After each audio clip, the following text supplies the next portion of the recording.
Hello, everyone, and a huge thank you for joining us today for a discussion on getting to know your team's strengths and weaknesses. This is a LeadDev webinar created in partnership with SHL. The webinar will last roughly 45 minutes, after which both myself and the panelists will head over to the LeadDev Slack. We'll be answering some of your questions in the Effective Teams channel. So please do join us there. We may also have time to answer a couple of questions live. So please do submit those. You can use the Q&A feature in Zoom, and then we'll get to them if we can towards the end. So let's get started with some introductions. My name is Rod Begbie. I'm here in San Francisco. Today I'll be joined by Amy, Brendan, Jackie, and Sangeeta, and we'll be inviting them to share their experiences and insights. I'll ask each of you to introduce yourselves. If you can let everyone know your name, your current role, and where in the world you're joining us from today. So Amy, why don't we start with you? Thank you. Hey, everyone. My name is Amy Trong. I'm based in the San Francisco Bay Area, out in the East Bay. My experience as an engineering leader spans almost 2 decades. Most recently, I've led engineering organizations as the Vice President of Engineering at TaskRabbit, and right before then as the VPE at Patreon. I'm very passionate about leading teams through change, especially for late stage startups that are going through a lot of growing pains. So really, really excited to be here to talk about developing a team to know their strengths and weaknesses. Thank you for having me. Terrific. Okay, then Brendan, why don't you tell everyone about yourself? Cool. I'm Brendan Milkey. I am the Chief Product Officer here at SHL. So I've spent my career working through technology, working for companies like Intel and Vodafone, as well as some private equity and VC-backed firms here in London and also in Germany. I'm probably a slightly different panelist than the others today. I'm looking at this more from the product side and working with engineering teams, but also having that perspective of more building and developing teams that are integrated across product and engineering. So great to be with everybody today. Awesome. And then Jackie, tell us about yourself. Yeah, hi, I'm Jackie Balzer. I'm a director of engineering at Spotify. I'm based in New York as of just over a week ago. I was previously in London for a few years, also at Spotify there. I used to live in New York, however. I was at a startup called Behance that got acquired by Adobe. And so my experience kind of spans everything from teeny tiny startup to full scale enterprise organization. So that's me. Awesome. And then Sangeeta. Hello, I'm Sangeeta Narayanan, and I'm a director of engineering at Netflix. My career also spans startups as well as larger companies. The thing that's been on my mind a lot lately is I've been at Netflix for over a decade and watched how we've transitioned from it being a small, scrappy, leading edge company to sort of maturing, going through the awkward teenage years, headed towards middle age. So that part is sort of my current area of interest. Very excited to be here and learn from all of you, my fellow panelists as well. Thank you for having me. I am based in San Jose, California, and my pronouns are she, her, hers. Terrific. Awesome. Well, thanks so much, all of you, for joining us. The topic of today's panel is something that I think is hugely important as an engineering leader. As you scale up your career, you spend less time thinking about lines of code and more time thinking about teams of people. And so being able to debug your teams is a really vital skill. It's easy to focus on your engineers' current skills and abilities and try to optimize around that, perhaps with plans to help fill in the gaps on your teams. But how do you find the right opportunities to allow your existing team to stretch and grow in the ways that will engage them? Because 9 times out of 10, when I'm talking to a candidate for a role, ask them why they're thinking of leaving their current role, I hear, I don't feel like I'm growing enough. So That's the topic. That's what we're going to be exploring here today. And what I would like to do is maybe start by going around. We'll go in the same order again. First, just the question of how do you think about matching the individuals on your team? How do you match their growth with your team's needs? So, Amy, why don't we start with you? Yeah, I love this question. I like to think of building my team like I'm building an orchestra. So what I mean by this is that each individual is skilled in their own craft. So in an orchestra, there are musicians who practice the violin or the cello. Similarly, in tech, there are infrastructure engineers, there are growth engineers, there are native mobile developers. They have a craft. Sometimes they have more than one craft, but they have a craft they focus on. This is their strength.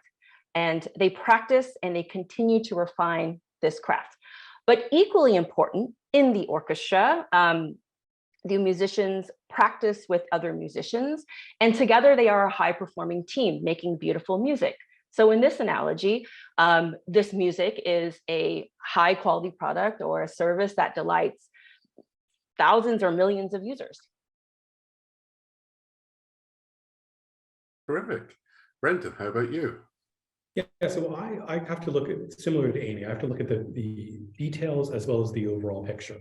And that might be, understanding where an individual is trying to grow from, what some of their skills and strengths are, but also what are the opportunities that we have to help grow them. So if I look at what I've been doing with my team kind of over the past 12 months, it's identifying who, needs to be stretched in terms of team leadership, who needs to be stretched in terms of communication skills, who needs to be stretched in terms of getting closer to customers or to sales organizations, and then working with them and some of the stakeholders inside my business to open up some of those opportunities for them, right? If I've got somebody who really wants to get closer to customers and has the right ingredients there, then working with the commercial organization to get folks out in front of customers and get opportunities to talk like that. Or if they want to be starting to lead people and teams, giving them an opportunity with one or two people and cut their teeth and learn some of those skills and go through the lessons we've all gone through on a safe space and help them develop. So kind of looking at and identifying all of those different strengths and areas and create those opportunities. Cool. Jackie, how about you? Yeah, these are such great answers. I think, honestly, I would build on top of those because I agree with everything that's been said so far. I love the orchestra comparison. Like, a word that comes to mind is like harmonic, right? Like all of these pieces together make something that sounds beautiful. Maybe the other thing I would go a bit deeper on is like a seniority balance. Generally like to make sure there's a good distribution of like tenure and seniority in the team. Obviously you have like your primary skills. Let's say you need like front end and back end, but how about the secondary skills? Like someone who wants to mentor, potentially move into management. I think as a manager, you could think about your own succession plan. Do you have someone in the team who can grow in that direction? And then there's just the kind of like, again, I don't want to say soft skills, but like the secondary skills of communication, making sure that the team is psychologically safe and that the people are comfortable challenging each other and kind of bringing that to the table. But really, yeah, the orchestra comparison is great. I really love that one. Great. So Sangeeta, how do you think about matching individuals' growth with your team needs? Yeah, such great answers already. I'd like to maybe build a little bit on Jackie's, trying to see what I can say that would be additive. So a couple of thoughts come to mind. One is, yes, you want a well-rounded, fully functioning team, and there are different aspects. We've talked about the skills. A couple of things that I think about are maybe lived experiences. What would be additive to the team, and how does that match up? So it's a lot about also matching what the team needs, what the business needs with the aspirations of the individual, and ideally those two align. That's the best of both worlds, right? One example of that are sort of secondary skills, or as Jackie mentioned or put it, is I'm one person I follow and have followed is Simon Wardley, who some of you may have heard of it. He's famous for his sort of value chain mapping exercise. He I read a post from him where he talks about people who are sort of, their mindset is either pioneers, town planners, or settlers, right? And so as an example, pioneers are more common with, are more comfortable with ambiguity, failure, they're trying to do the next new thing. Some people want to take that and scale it out. And so depending on what your needs are and what their passions are and what their strengths are, lining that up, that might be an example of where I might focus on helping someone grow, as opposed to trying to, in some cases, maybe fit a square peg into a round hole. So that's one thought that comes to mind. Definitely. Jackie, do you want to add something there? Yeah, I had just one other thought. Big Wordly fan. I really like that analogy. But I was going to say as well, we're talking maybe a bit specifically about, building teams of ICs. But I think another interesting sort of aspect to this is, as a manager of managers, let's say, building a team of managers, and then there's sort of a new axes to consider, both like what does the team need in their manager, but what do you need your team of managers reporting into you actually need? And so just kind of adds a new vector to the equation. Boy, howdy, yeah. So moving from the sort of the big picture of your team and setting it up, when you're working with an individual, when you're talking to a specific team member, how do you decide which of their strengths or the weaknesses that which are the most needing growth? So maybe Amy, throw that to you. Yeah, I like to evaluate this through 3 different lenses. They are wins, timeline, and sustainability. So in the first lens, wins, so going back to that orchestra analogy, I ask myself, what strengths does the team need to succeed? And I like to reframe weaknesses as a team gap. We have to figure out how to close this gap with the members of the team that we have today. So what this could look like is maybe you assign projects in such a way that the right strengths are leveraged in the right places, or maybe you can partner teammates to give shadowing opportunities. The second lens is the timeline. I think we all know that skills development takes time to develop and nurture.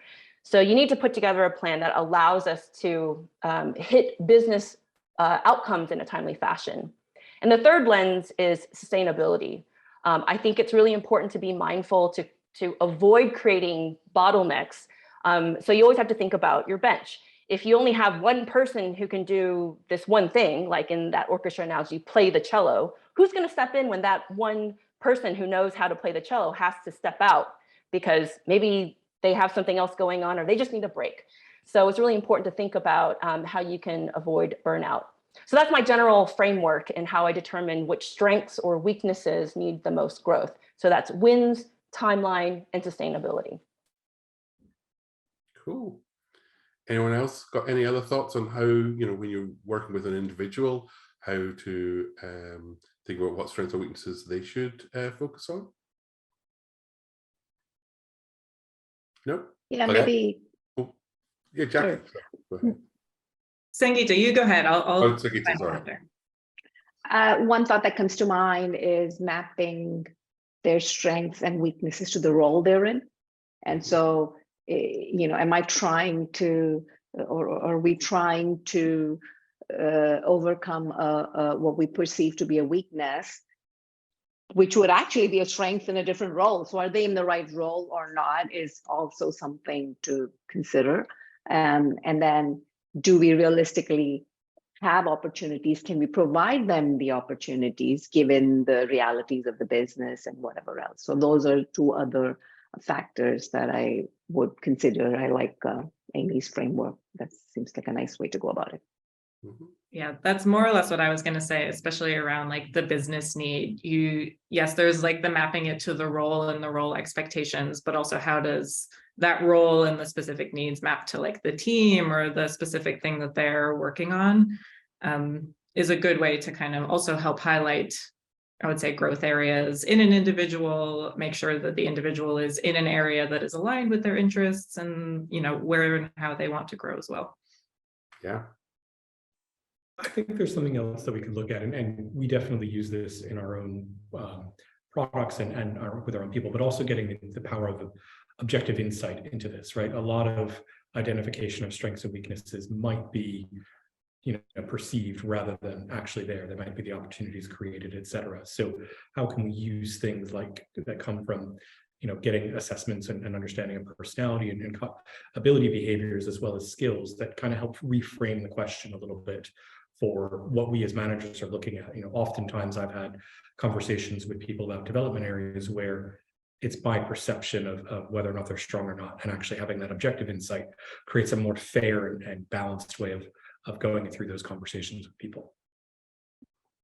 Do you have examples, maybe, Brendan, of how for that sort of objective rating, or how do you structure that? What was you structure that? Great question, Rod. So if you take an understanding of the role, there's the soft skills and there's the hard skills, right?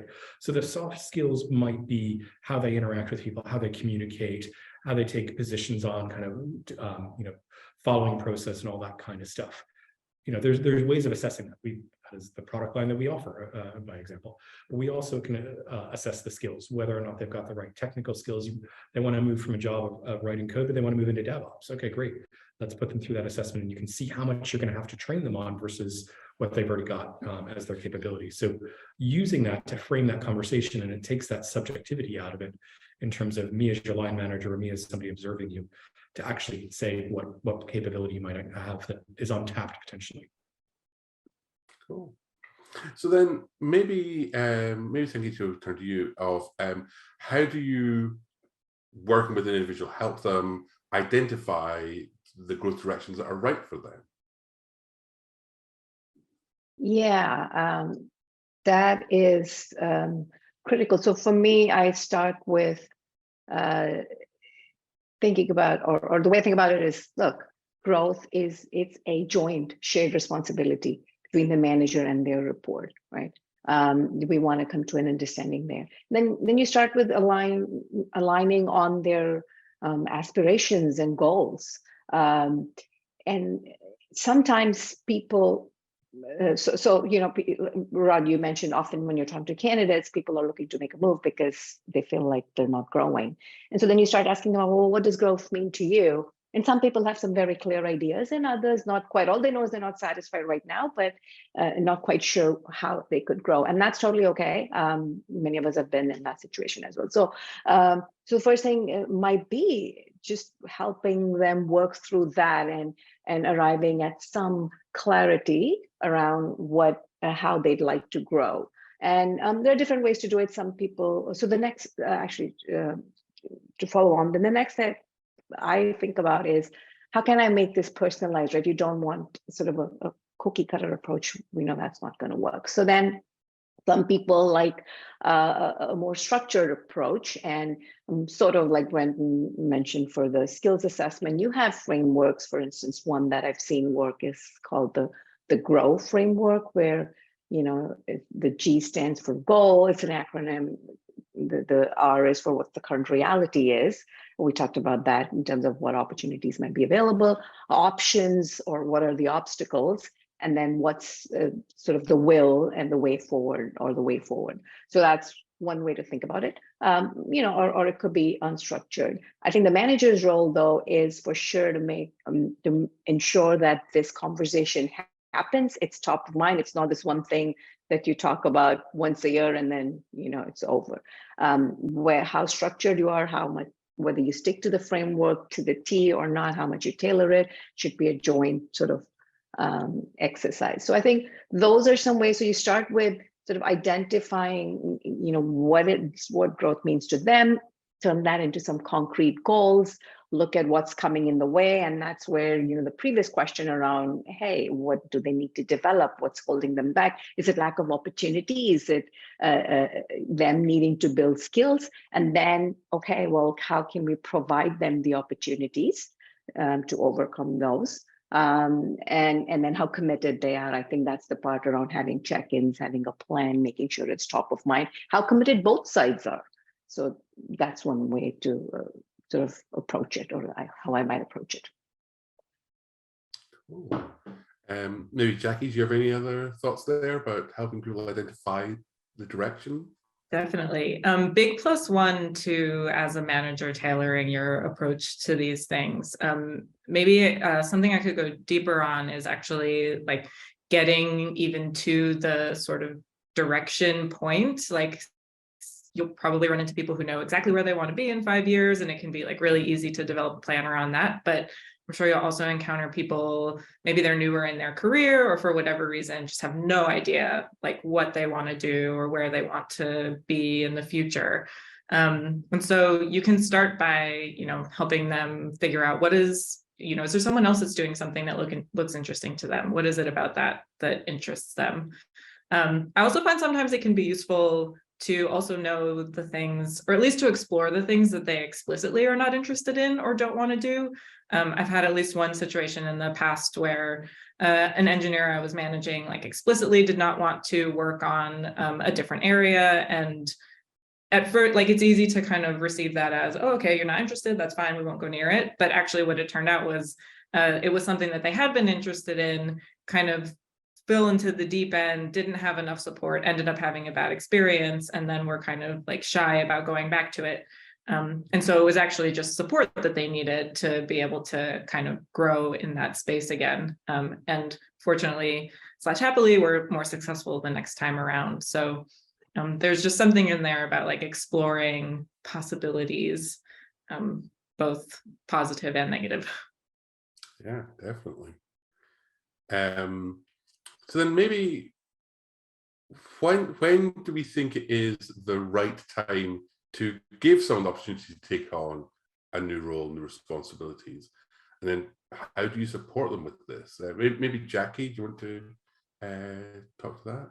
Yeah, I'll have to control myself. I feel like I could talk for the next hour about this one because there's, Excellent. There's a lot of facets to this one, right? There's no one size fits all solution here.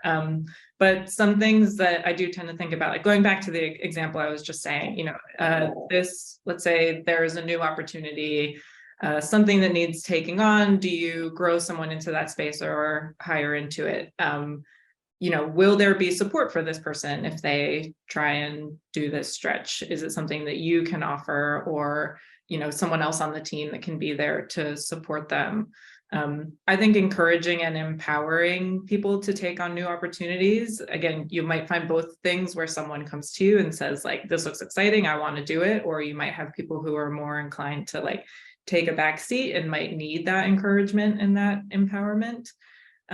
But yeah, it's very, like, it depends so much on the situation at hand. How big is the stretch? Is the person who might even want to stretch or sort of have the foundations to stretch into this role currently be in your team already or not?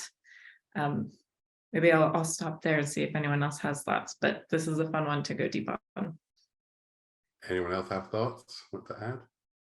Yeah, I build a little bit on that. I think it's not just identifying whether or not the stretch is reachable for them, but it's also whether or not the organization is ready to let them stretch and fail, right? We want people, when we let them stretch, to really be successful. But if they're not, it shouldn't be a penalization for them. And whether that's a more technical role or a more product role, we need to create that safe space for them and give them the right support on it. So if they fail, then they learn something from it. Through my career, I've failed personally, and I think many people have. But also, it's always been in a way that let me kind of grow out of it and kind of pick myself back up and move through it. And I think we need to do that for our people as well. Yeah, I'd like to add something too. I mean, I think, it's when we think about how you can stretch your folks, I like to start with smaller opportunities that's not on the critical path. Like maybe they can expand their scope. If it's an engineer, they can expand their scope on a nice to have feature versus a core critical functionality, or assigning something that has a more flexible timeline. So as this individual learns and grows, they have an opportunity to course correct. But those are some things that we can provide a safer space for our folks to stretch themselves and fail gracefully and fail forward. I think failing, that's an important part. What are ways you think about handling when someone either hasn't been successful at an area you've given them, or as a manager, sometimes feel like they're not able to give them the opportunity to grow they're looking for? How do you think about that? I see, Jackie, you're nodding. Maybe I'll ask you. Yeah, I think there's a couple of things here. Like, let's say, you know, they stretched and failed. I think as long as there's learnings, then it's been valuable. The learning is the most important thing here. Again, as long as you've been able to give them the space to fail successfully, then it's a good thing. But then I think it's a bit different. Like, I think you were asking, what if you don't have the opportunity for growth, you know, and that can definitely happen. Maybe the growth isn't aligned to the business needs, or there's already others in the team that are kind of taking up that space, and that's natural and that happens. I think the way you handle it, again, depends on so many variables. Depends a lot on, you know, when I was at a teeny tiny startup, maybe there's not a ton of flexibility. If you want to move into, you know, the nth layer of management in a small flat 5-person team, then you come to a point of reckoning where you have to accept that maybe this is not the place for that. I like to think in a bigger organization, at least the ones that I've been in, you know, trying to retain top talent in the company is like the best thing. So it's like, yes, you want to keep the talent in your team, maybe the next level team up, but at a minimum within the company. And so having, as a manager, like, you know, partnerships and sort of relationships around the organization where you can help individuals find opportunities that may not be within your direct scope. It's always bittersweet to lose an engineer, or a manager, but better to, you know, keep them close.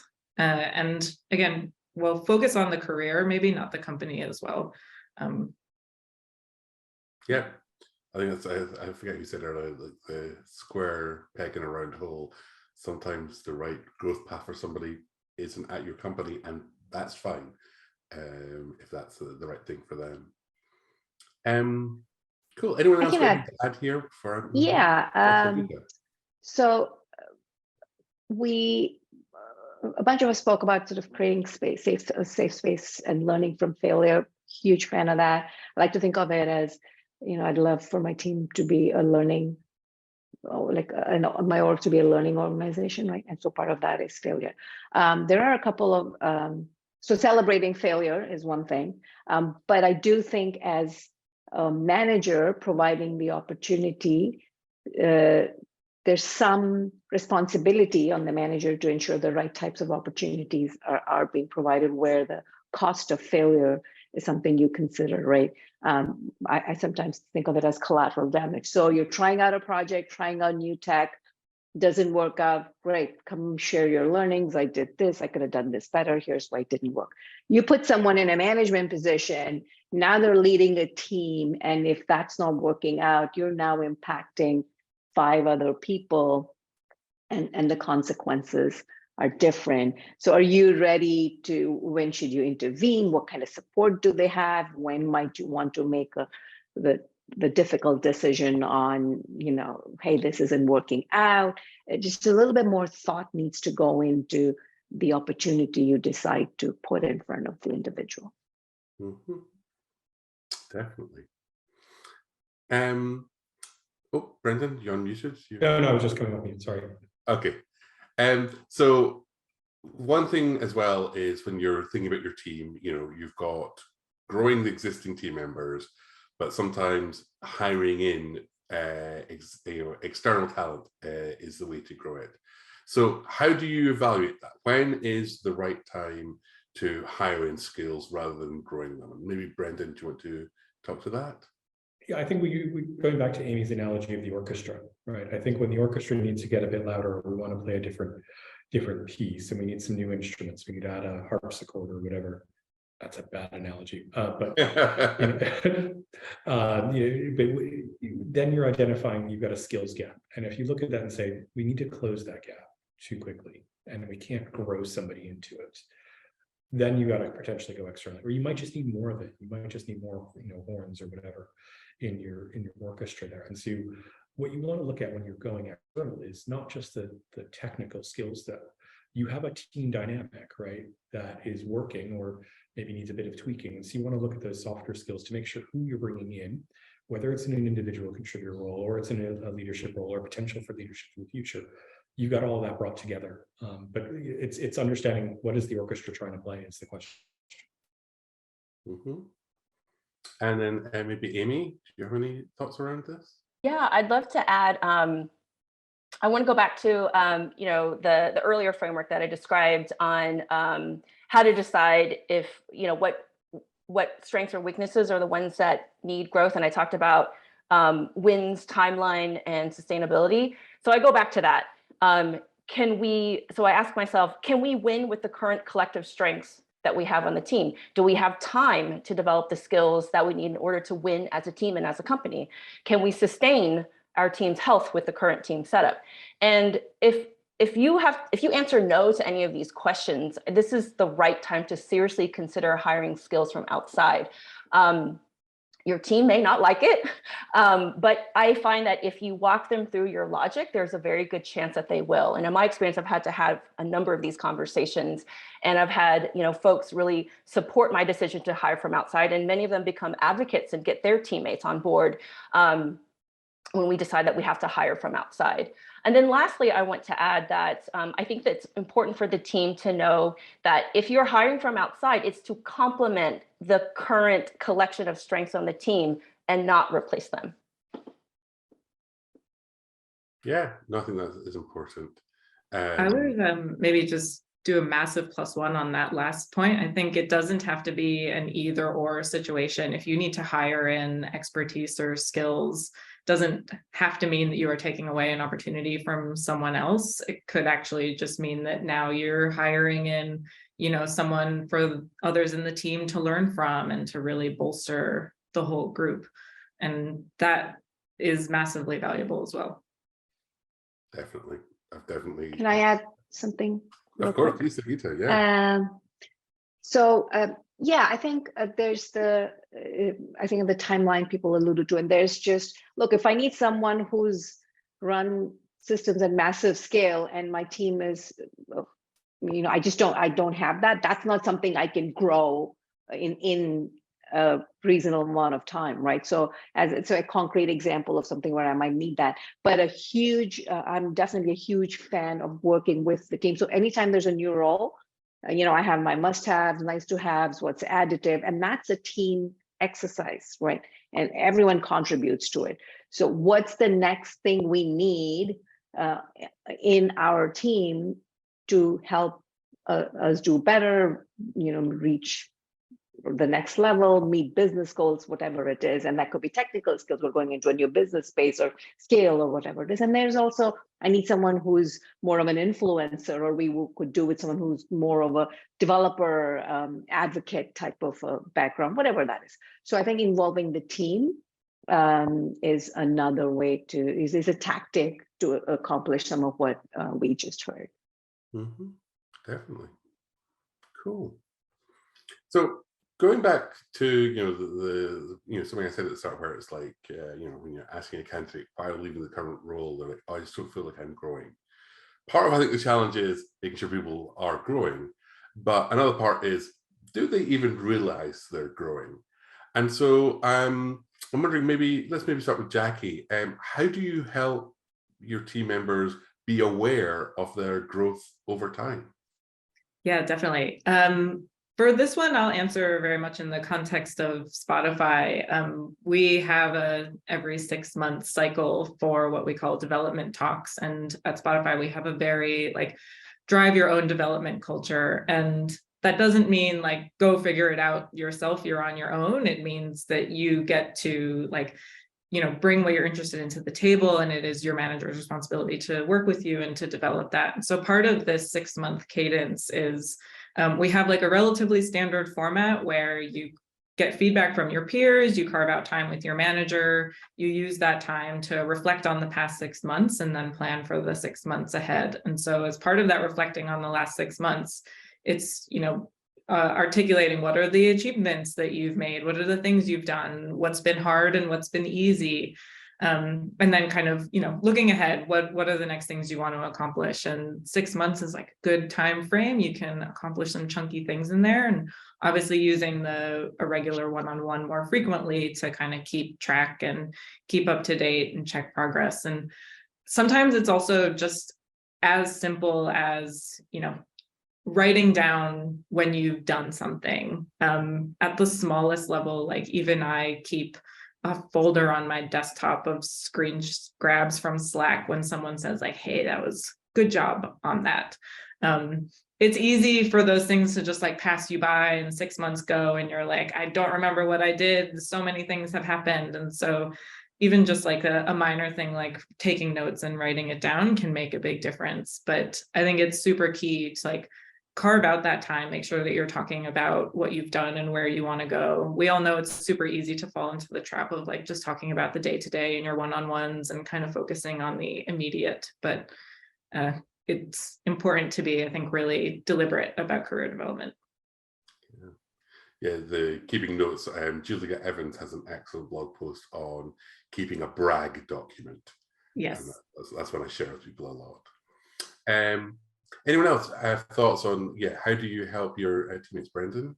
Yeah, so I think building on what Jackie just talked about. So when we do quarterly reviews with our people here at SHL, I will often look back a full year, so every quarter, and then kind of in the current quarter refer back to, hey, we talked about this in Q3 last year, and look how far you've come, and kind of reiterate that to kind of create that trend for them, because it is really hard when you're in the day-to-day and you're under the pressure of, we got to close the sprint, and we got to do this, and we got to do that. And to see that actually you said a year ago that we wanted to grow this, and these are the opportunities created.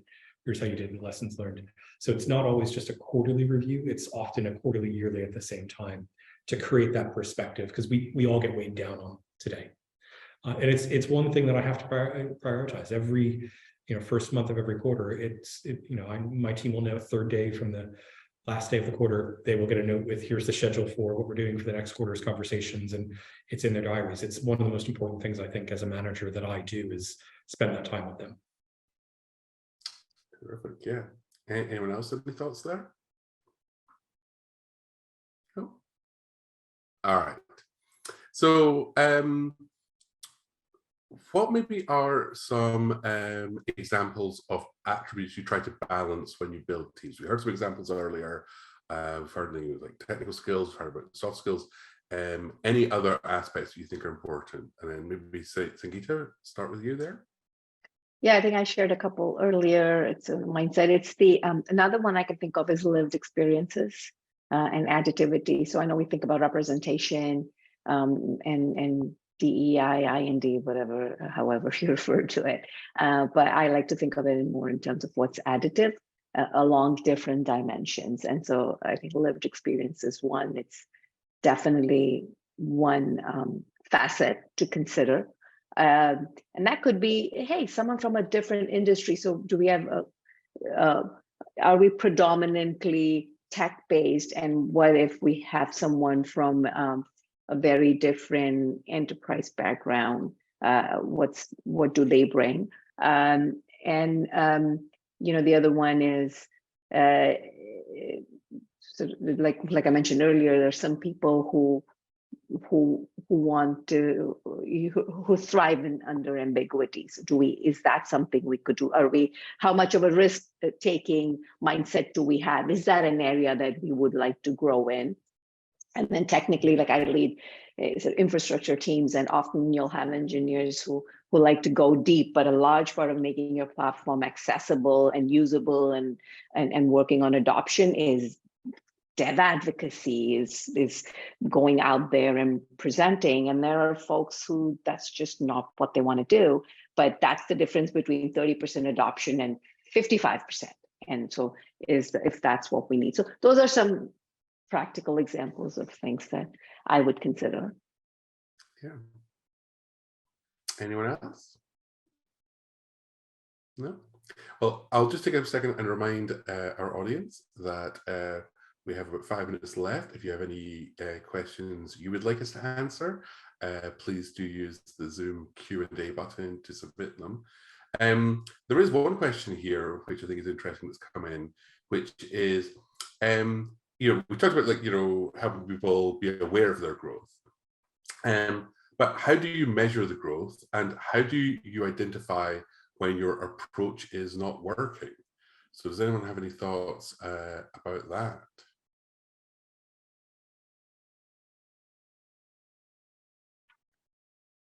I can try. I'll chime in. Oh, sorry. Go Okay. ahead. No, go, Amy. Oh, sorry to sound like a broken record, but I go back to the wins and the timeline and the sustainability. I think about, are we, is he winning as a team? Are we delivering business outcomes for the team? When people are developing, are we doing it in a reasonable timeline that allows us to grow and hit our wins? And is it a healthy team? Are folks, not burning out and still finding joy and fulfillment in what they do? I'll add super quickly, I think too, like at the beginning of your growth journey, identify what success looks like. I think that's the best way to measure it.